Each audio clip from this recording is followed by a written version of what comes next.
Hey, what's up, everybody? Before we begin today's episode, I just want to give a quick shout out to Gavin Gatchalian, who's an 8-year-old who is already getting started in photography and has had a photo published in the newspaper. So I just wanted to give him a shout out and encourage him to keep going in photography. Before we begin, let's get started. This is the Improved Photography Podcast, episode number 175. Today's podcast is brought to you by Improved Photography's Lightroom Preset Steel. This comes around every November. Black Friday every year, we do a big blowout where we include a bunch of our best trainings and a new collection of Lightroom presets with styles fitting that year's kind of trends in photography. We do it every Black Friday, and it was a big success for the 2016 Lightroom Steel that we did this last Black Friday. But in the summer, we do a last chance at it each time. And so coming up in just a couple weeks at improvephotography.com/presets, we'll be doing the Lightroom preset steel again. If you missed it in November and you've been seeing all the photos that people have been posting on the Facebook group using the presets, then don't miss it. It is $39.99, and we include over $400 of tutorials on there, so don't miss that. Hey, everybody, and welcome back to the Improved Photography Podcast. I'm your host, Jim Harmer, and today I am joined by Jeff Harmon and Connor Hibbs. Hey, guys. Hey. Hello. Well, we got a ton to talk about today. The first question comes from Jessie Smith, who basically is trying to get her prints looking right, and this is a very frustrating process if you don't have your monitor calibrated. And so she did what most photographers do, what I definitely did 100 times before I finally broke down and got a calibrator for my monitor. You print, you see the print is too dark, and then you try messing with the brightness of your screen. She said she had to set hers all the way down to 0 before things looking right, and she's wondering, like, is this really right? Is this the way that we really have to do it? Jeff, what do you think? Yeah, and I took her question a little bit differently than that, where it looked to me like she was trying to put her brightness to 0, but it still seemed to look the same. It didn't seem like it changed anything by putting the brightness to 0. Oh, I see. And I've experienced something similar in a few different monitors where I go into the menu of the monitor, so not inside of like OS 10 or Windows, but the monitor itself. You have the menu button on the monitor, and you can go through the menus to try to change things. And I've seen it before where the brightness did seem to do like nothing. It didn't change the the brightness of the display. I'd go up and down. It didn't seem to change it. And then I'd go to the contrast setting, which is usually right next to brightness. And in changing that, then the brightness seemed to go up and down. And I just had assumed somehow they swapped those two things, and what was supposed to be the contrast was labeled brightness, and what was contrast, vice versa. So that's what maybe you try that. Maybe you try the contrast to see if that seems to change the brightness level of the monitor. And I took this the same way that you did, Jim. I thought they were saying that when their brightness was set to 0, that looked as close to a print as they could get. And my advice here is that you don't necessarily have to do all your editing with the monitor set that dark down to 0. I tend to edit first with computers, cell phones, other things in mind before I do any kind of print editing. And that's because while I calibrate my monitors, most people that are going to be seeing my photos don't. Right. So I'm trying to edit in a way that is going to look appealing on what the average Joe is going to see. And after that, if I'm going to be putting some prints together, then I'll dim the screen down a bit lower, down to about halfway on a Mac. I don't know what it would be for this. Apparently 0 for her screen. But that would be my suggestion, is edit first for computer display with it a bit brighter. Once you have everything else set in, then you can dim the screen down and just lower the brightness of your photo. Yeah, I've thought the same thing as you, Connor, is that, a calibrated display totally fixes the print problem. I mean, once you've calibrated and you're printing with a good printer, you shouldn't have any more problems getting your prints matching if you're printing with a good printer.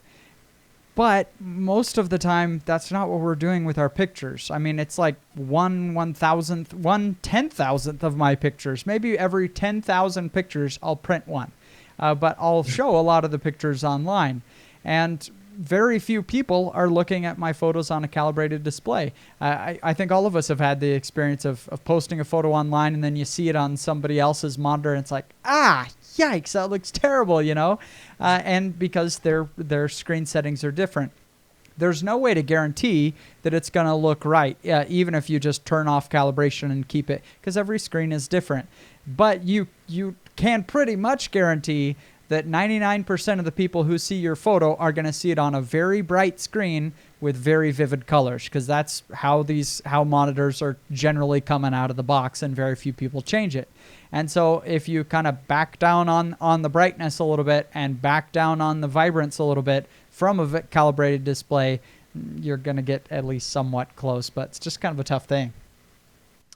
Yeah. It also seems to me it's worth calibration just so that you have as a starting point as possible. Their own monitor isn't going to be calibrated, and it may be off. It may be too bright. It may have too much warmth. It might be too yellow looking, too blue looking. Something like that could be off.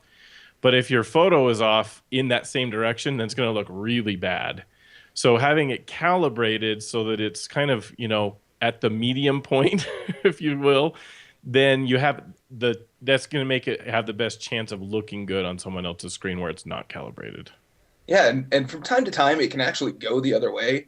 One of my favorite photos that I took from last year, I was so excited about it. It was going to be a portfolio piece. I edited it on my calibrated monitor, and I tell you, I've looked at it on 10, 15 different screens, and it just looks horribly green and awful. And so I did something in the curves adjustments that just got it way off. It looks great in print. It looks great on my computer screen, but everywhere else it just looks awful, and I'm sad to say I can't have it in my portfolio now. Yeah, I have a picture kind of like that, one that I took of Tuscany that looks really cool. Like, I love how it looks when it's viewed correctly on a good screen and it's just right, but it's such a delicate little exposure that it can be off one way or the other just barely, and it just looks like a complete disaster. So there are sometimes, if you get that really delicately balanced, especially a photo that's supposed to be looking dark, it's really tough to get those looking right every time. All right, the next question comes to us from Jeff Kazulis, who suggested, not so much a question, but last week we were talking about photographing bald people and the shininess on the head, and he suggested using a polarizer. It's one we hadn't mentioned, so I thought that was a good tip. Have you guys ever tried that on glasses? No, not on glasses. I haven't on glasses. I tried it. I tried it once on somebody with glasses, and I'd say it took about 20% of the shininess away off the glasses, but definitely wasn't a total fix. I don't know if it's going to be the same thing with a bald head, but I kind of wouldn't doubt it, because the polarizer is not meant to reduce shininess on things that you're looking straight into. So I don't know. Any other thoughts on that? Yeah, the biggest problem with using a polarizer in general on people is that when they move, they're actually changing the angle at which that reflection is hitting you. So to really effectively use a polarizer with a person, to use it on glasses or a bald head, you're really going to have to be adjusting it quite frequently. And even who's to say that by the time you take your shot, it's going to be in the right place still. Yeah, that's true. So what do you do for glasses then? What's your go-to thing for that? My go-to thing, because I use studio strobes, is that I have modeling lights, so I can actually see the angle of incidence and see if that reflection is catching. If you're noticing that and you don't have a modeling light, like many of us speed light users as well, just typically have the person move their head around slightly. Just tell them, oh, I'm catching a little bit of a light off of your glasses there. Most of the time, they're going to just want to take them off right away. They're used to it. People with glasses understand. I have glasses. I understand if someone's catching reflections, I'll just take them off.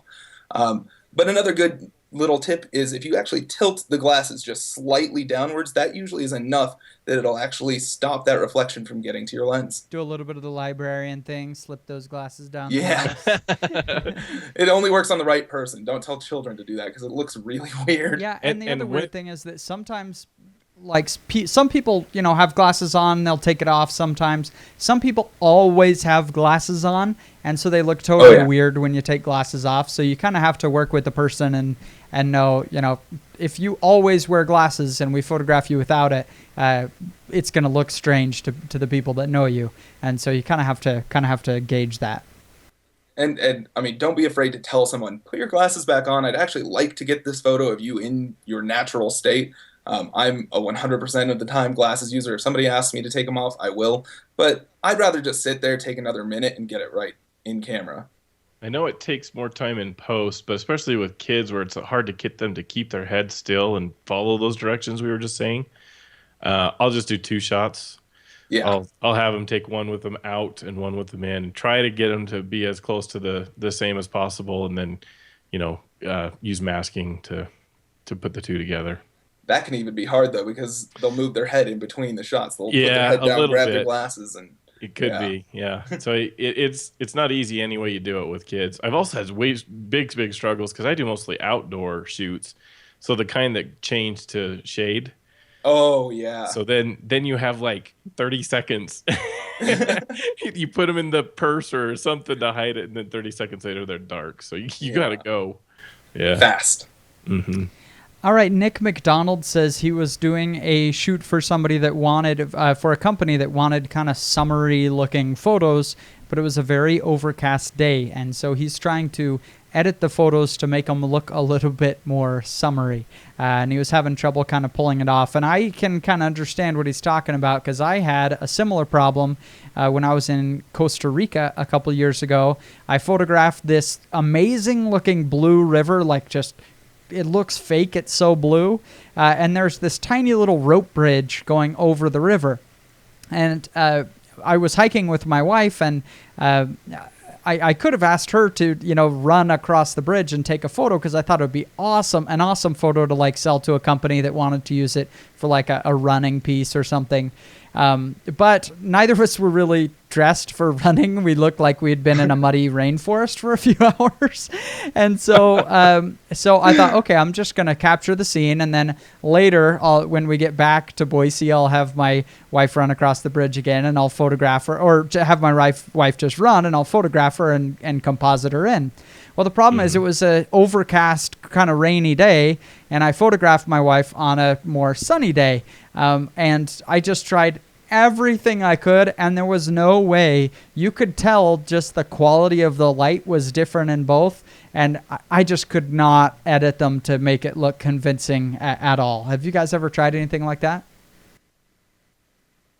You know, I've messed around with color temperature before, and the only thing that I can really say is it seems like he's trying to do the graduated filter that's a bit warmer, so it looks like you have a bit of a sun flare. You can also use the radial filter and invert it, and that might create a little bit more of a warm tone. But really, if you're having kind of a cool color day, it's kind of hard to make it look super summery. Yeah, absolutely. And Connor, you do a lot of studio, so you get to control all of the aspects of the light, right? So but boy, those different days, even the time of day, the harshness of the light changes so much, it looks totally different. So it can be super hard to match those two things when those shots weren't taken on the same day at the same hour to make it look right. But Jim, don't you have in your preset still some kind of summery kind of filter effect? Yes, I do. There are some summery kind of looks in there. That I don't believe is from the 2016 Lightroom still, though I think that's from another year, so you'd have to be a member of Improved Photography Plus to get that.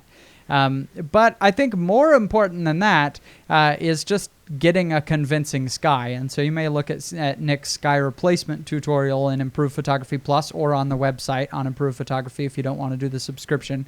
That may be a little bit better of an option for you, is just try to get that part right. It's kind of a tough thing, though. Or go shoot your own sky that has the right summery feel. Yeah. Carol Pagliotti says she needs help because her horizons are just never quite straight in her photos. And doing a bunch of portfolio reviews, I can say that this is a very common problem. And all of us have made this problem. I have made this mistake 1,000 times. So what are you guys using in camera to get it straight? Are you using the virtual horizon in the camera, a bubble level on it, or you're eyeballing most of the time? My experience has been that there's people have a skill for this or don't. So, for example, my wife goes with me on a lot of my family portrait shoots. She can't get that thing straight for anything. Sure, I don't know what about her technique has it off so badly, but she's thinking she's straight. Obviously, she wants to take straight horizon shots. But then when I get it back in line, we're like, look how far off this is. It's like, what do I do? And on the other hand, mine tend to be pretty straight. I don't know what the technique difference is to tell, her what to do differently.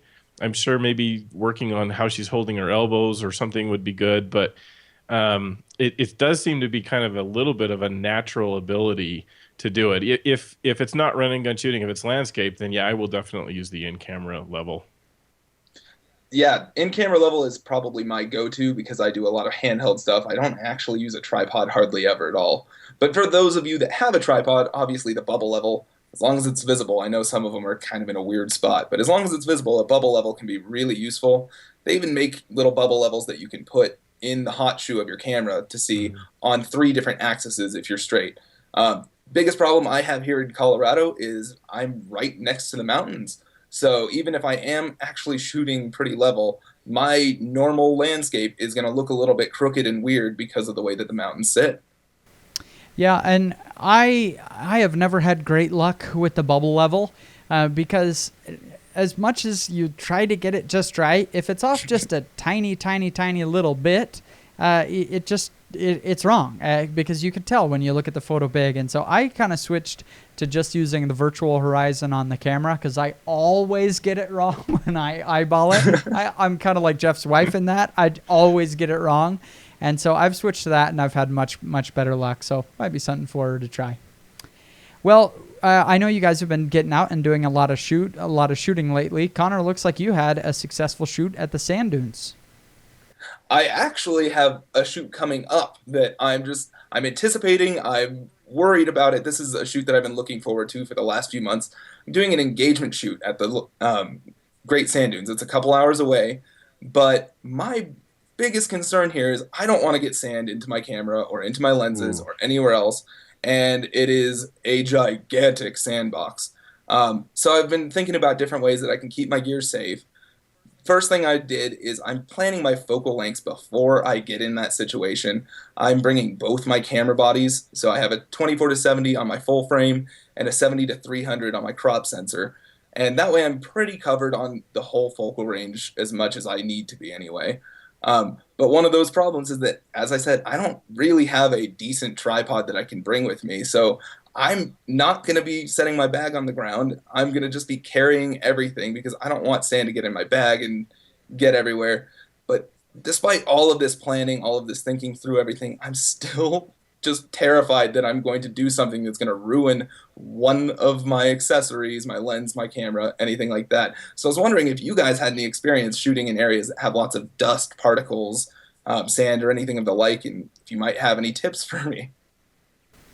Well, there are some sand dunes not too far from my house that I've shot a couple times for night photography, and I just never really had problems because sand is a lot heavier than dust flying up, and so unless it's incredibly windy, I at least didn't have problems with like things flying into the cameras. So as long as I kept my camera not in the sand, I just didn't have any problems. Have you done that before, Jeff? Yeah, I've shot landscapes a fair amount. I've taken Boy Scouts to a yearly camp out at a sand dune, so I've seen how it can get in the gear. And Connor, you're exactly right. If you have stuff on the ground, that's where it tends to be a problem, especially if it's going to be there for a long time, because there'll be enough wind going continuously, even if it's not a super windy day, that anything on the ground is going to start to gather sand. So putting your backpack on the ground, putting your camera bag on the ground, you're asking for stuff to get in there. But if it's up out of it and it's not a super windy day, then you're probably not going to be too bad. It won't be much of a problem.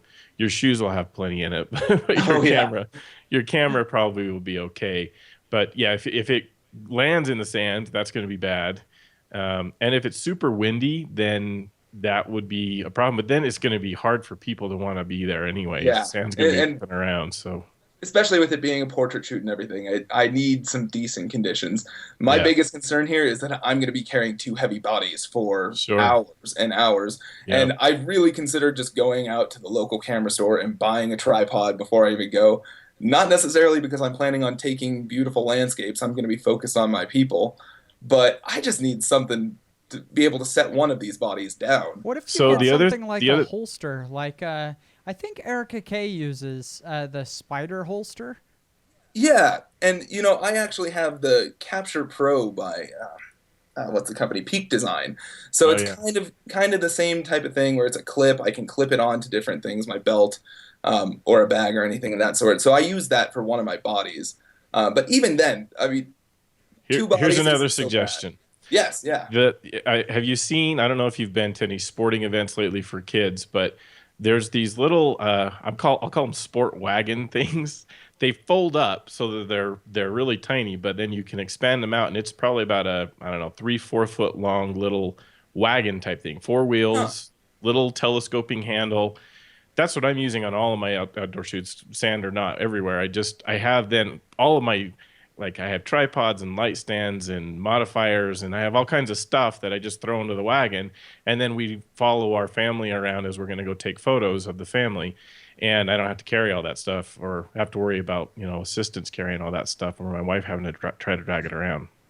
So you could do that, have a place to stick the stuff down that's not on the ground, and there's walls that come up. It's just like a kid's wagon kind of thing. Yeah. And it's great. Walmart little wagon thing. Fair enough. Well, we want to get on and talk about lots of other topics, but before we do that, we want to take a second and thank 2 companies that have helped to make the podcast possible this week. And the first is thegreatcoursesplus.com. I actually heard about the Great Courses from a family friend who is absolutely addicted to them a few years ago, and he's just learned so much on all kinds of things. And so when I graduated from college and I wasn't, going to class every day and in an organized way learning new things, I wanted to keep expanding my mind and learning as much as possible. And so I have bought a few times courses from the Great Courses. The idea of the Great Courses is that they get college professors and industry professionals, the expert on a whole bunch of different topics. I mean, music, literature, math, travel, science, history, and yes, photography.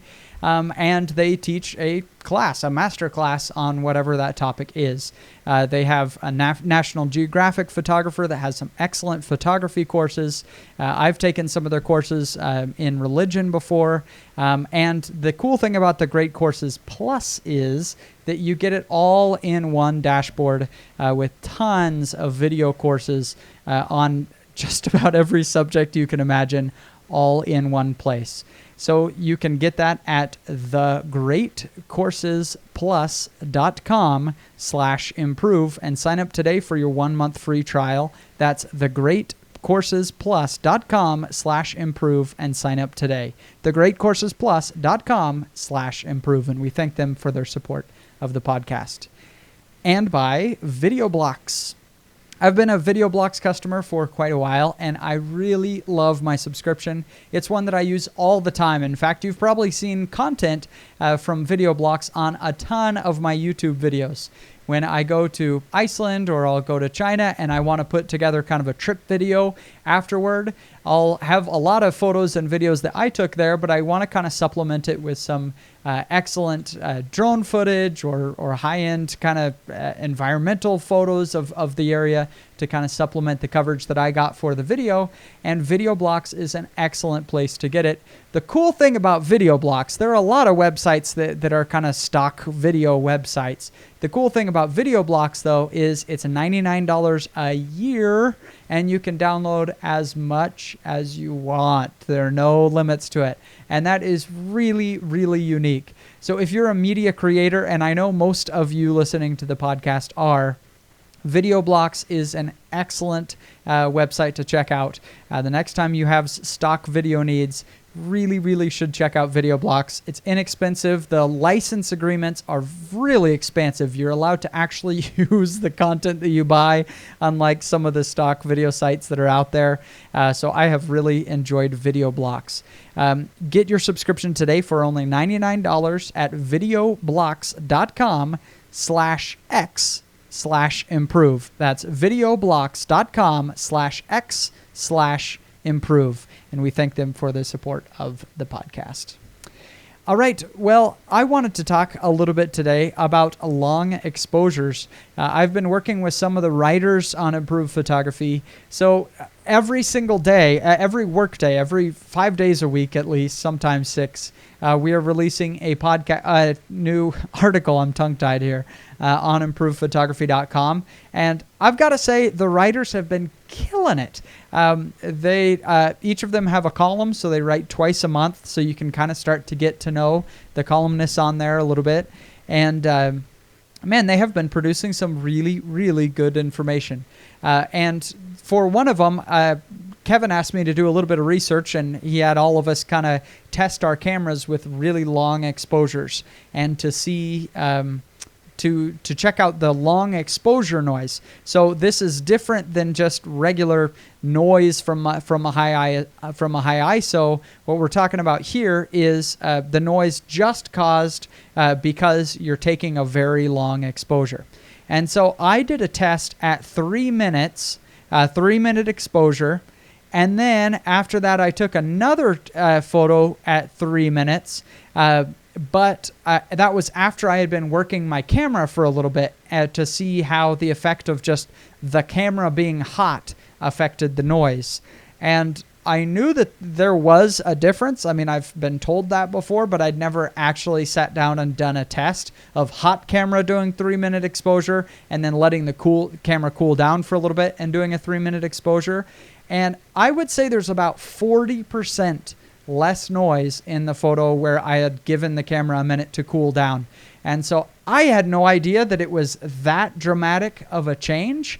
And so from now on, when I'm doing long exposures, I'm going to take one picture and let the camera cool down for a minute, maybe even take the lens off and kind of block the front with my hand to not get any dust in there, but just to let the camera cool down and then take another exposure. I just had no idea that it was that dramatic of a difference. Have any of you guys seen that?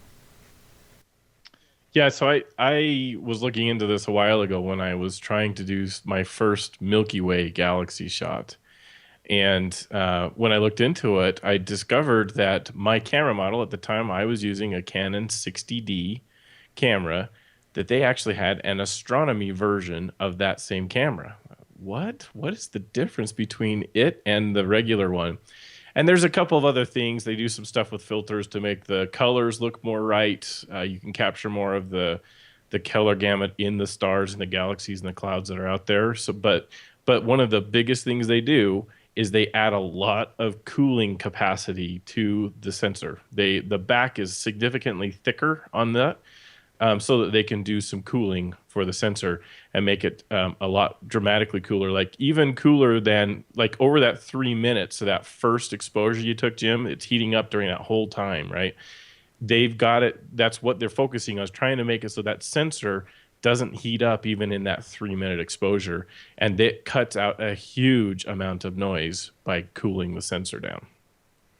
Very cool. So, and there's actually a company that will mod these, a bunch of Canon models for you. It's a German company, I believe, called Bader, Baader, which probably means something good in German and does not mean something so good in English. But yeah, bader-planetarium.de. And anyway, they have you can ship your camera off to them and they'll mod it so that it will add that cooling kind of stuff to your camera if it's something you're interested in. Or maybe if you have a body that you've got rid of, you're not using as much anymore, then you could turn it into a more astronomy focused kind of camera, reduce that noise. Very cool. Well, Jeff, I am buying a new mouse for my computer for photo editing. I have my Magic Mouse for the Apple that I've used for a long time, but I needed to buy another for another one of my computers doing the video, and I decided, I might as well just try something else. And so I know you have been testing out some different mice for the computer to see how big of a difference it makes, what the best one is for photo editing on a computer. What have you found out so far?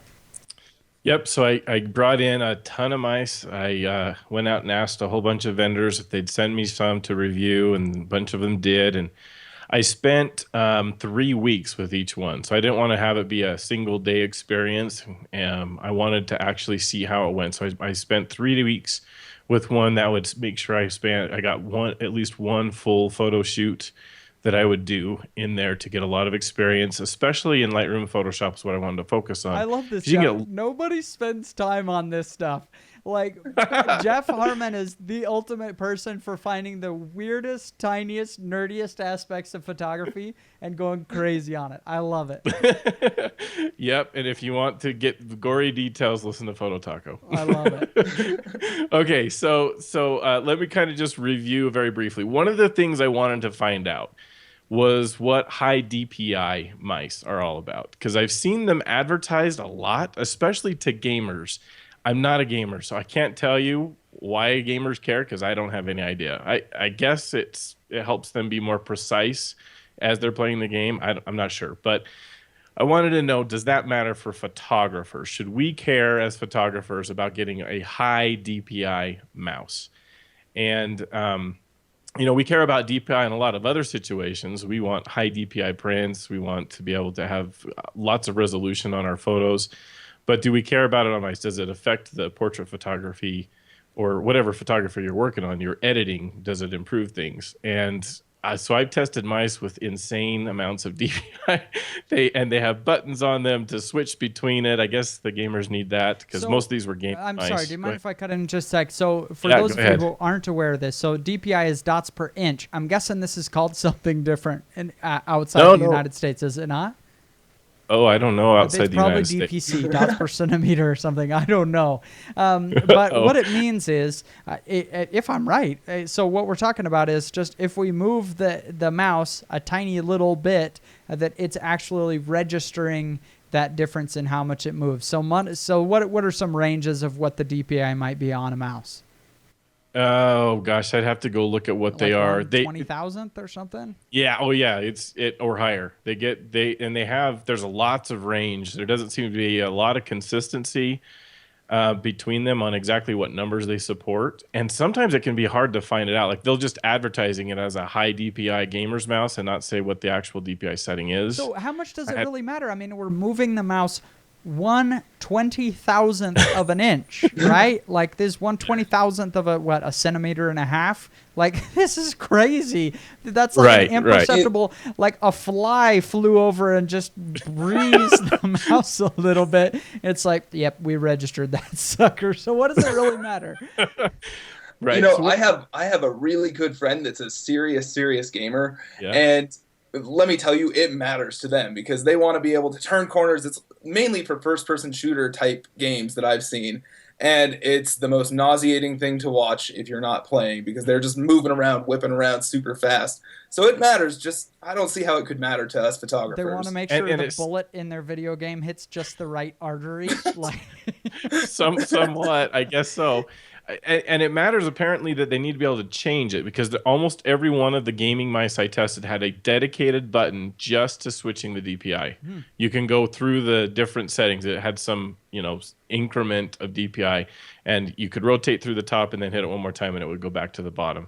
So, I spent a bunch of time trying this out just to see if I could make, for the most part, at least for photo editing, it didn't seem to matter at all, just like you were expecting, Jim. Changing the DPI, I was like, it doesn't seem any different. It doesn't seem like it's doing anything else. I was hoping that a higher DPI setting might help you get into kind of more detailed areas in maybe portrait retouching, something like that, where your mouse movements are really small and maybe it would detect that easier so you wouldn't have as much effort, like getting mouse fatigue in doing a lot of tight editing like that. I've had that before. After a few hours of editing, I'll be like, wow, my wrist really I need to take a break a minute and kind of wrangle my wrist out. But it didn't seem to matter. So what my final judgment for photographers is high DPI doesn't seem to make a difference. It's almost not noticeable. I did notice it a little bit.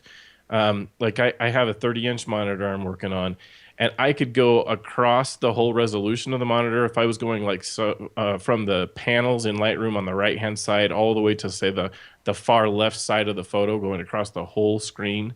It seemed like on a higher DPI setting, the mouse would travel a little faster, kind of like acceleration does when you do that in either Mac OS 10 or Windows. You can go kind of enable mouse acceleration, So it feels and the it will pick momentum up. of your movement with the mouse Yeah, and tells sort you of. want to go further across the screen.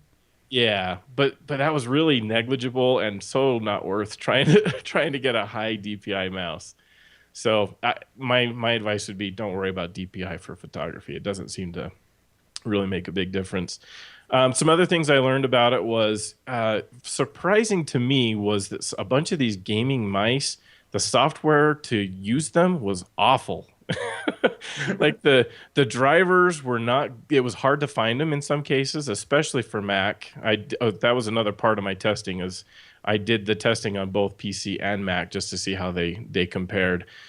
In general, the Windows drivers and software was much better than it was on Mac. They had a harder time supporting it.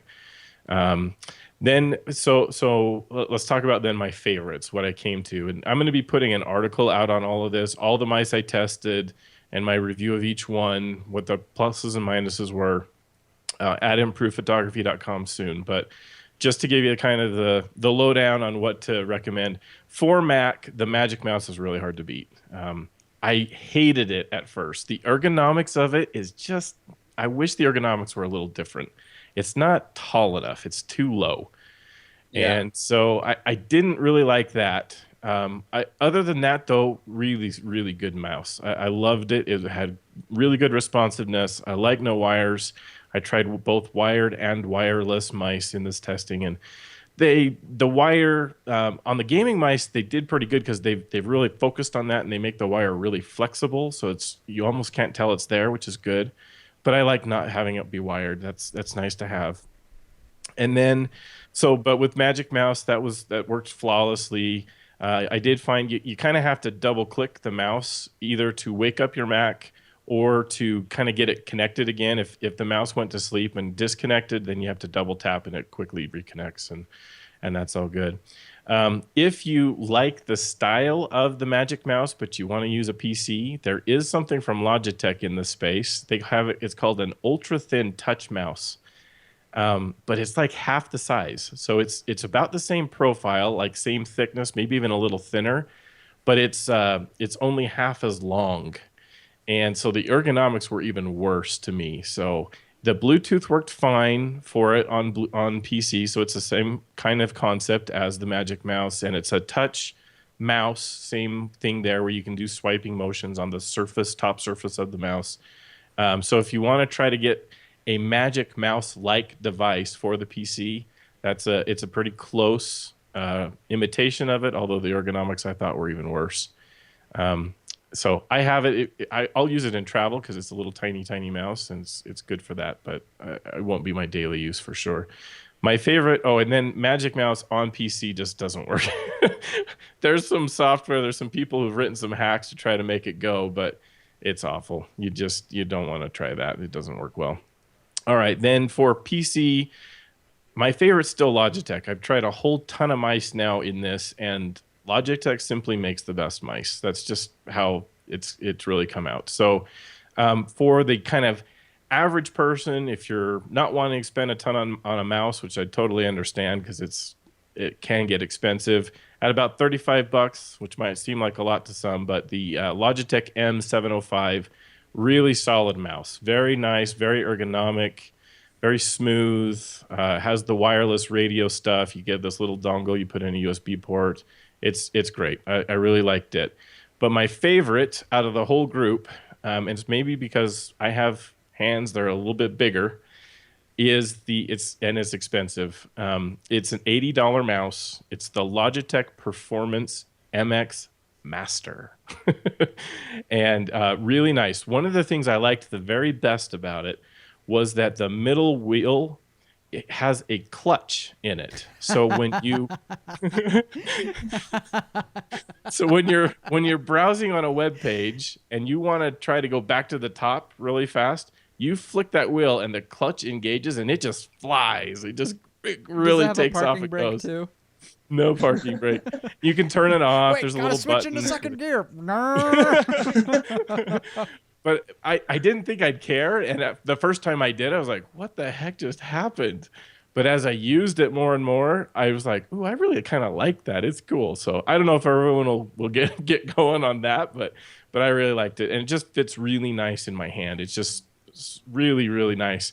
I found that both the Logitech M705 and the Performance MX Master, I had less wrist fatigue as I was doing long photo editing sessions with those mice because of the ergonomics of the mice. So those are my recommendations on mice.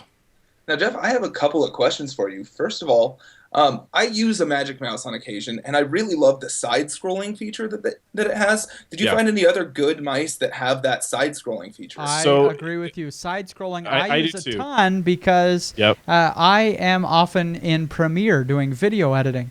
And when you're trying Yeah. to scrub along that film strip, or in Lightroom, if you're scrubbing along that film strip, if you have to actually go down to the little Yep. clicker thing and drag it, that is a pain in the rear. It's so nice with Yes. the Magic Mouse. You can just use two fingers and just side scroll along, and your page moves side to side. It's really, really handy for that. Yeah, the ultra thin touch mouse I mentioned from Logitech, it replicates all of the Magic Mouse functionality. It looks a Oh. little different. It's not quite as ergonomic, I don't think. But you can do side scrolling. Works great on PC and Mac. It's really good that way.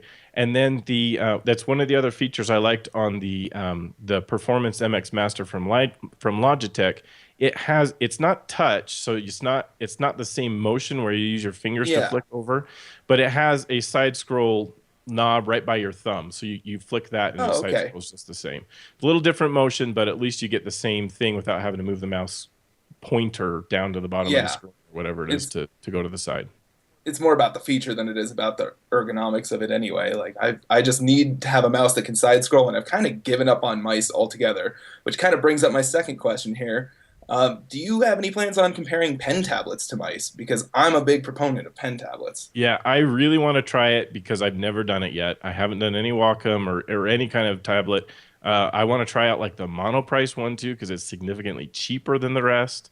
I like a lot of the Monoprice gear, so I want to see how that compares. It's a review I want to do later, and I need to probably spend even more time with them because I never used them before, and I need to develop that skill to figure out how to use them before I really can review them. But that's one I want to do. I used Yeah, to have the Monoprice tablet, and just like a 5-second review here, it ended up with me shooting it with a shotgun, literally. There you go. I kind of expected that for that particular thing.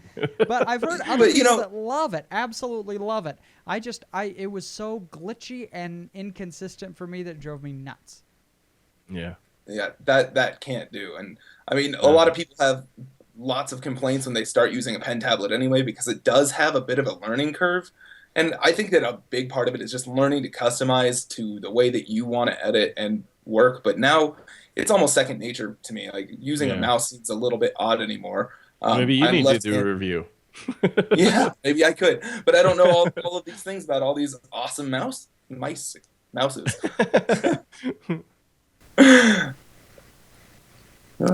All right, very cool. Well, we want to recommend in every episode a doodad of the week, some kind of product that we can recommend to all of you. And Connor, what do you have for us first? Well, my first one is talking about pen tablets. I really love the Wacom Intuos Pro tablet. Wacom is a company that is kind of accepted as being the standard in pen tablets. And the Intuos, they have the regular Intuos line and an Intuos Pro line. And the regular Intuos line is about $100 cheaper for each of their sizes than the Intuos Pro. And they work just fine, but they don't have quite the same depth and sensitivity that the Intuos Pro level has. And the Pro also has a nice feature in which you can use the pen at different angles. So it's not something that you're going to use for every bit of editing that you ever do, but it's nice to have that little added functionality. It also has a couple of extra buttons on the side that can help you kind of hotkey through your editing system. But yeah, welcome Intuos Pro. That is my doodad. Very cool. Jeff? So mine's an effort to try to make it easy for you to keep a little safer on the internet. It ties in with my day job. I deal with security every day. But it's something that could be valuable for you because you could set it and forget it. It's a simple thing to do, and it really can provide a ton of protection, particularly against stuff like the crypto lockers or those things that will encrypt your hard drive and then tell you got to pay Bitcoin to get it freed up again. So it's OpenDNS. So this is at opendns.org. You can go find out the free services that it offers, and even the free service offers a lot of protection on what you do. So they get a whole lot of traffic that flows through them, a lot of DNS lookups that has to happen every time you go to a website. Your computer has to do this. And what they'll do is they'll take a look at your request and say, oh, I know that what you're trying to look up right now is a bad thing, a bad guy, malicious thing, and it will say we're not going to send you there. We'll send you off to a screen. If it's your browser, we'll send you off to a screen that says that was a bad thing. Don't do that. And so it offers a whole bunch of protection. It's pretty easy. You can go put in these 4 numbers into your Wi-Fi router and just change your DNS settings so that it goes there, and can really help you stay a little bit safer. Very cool.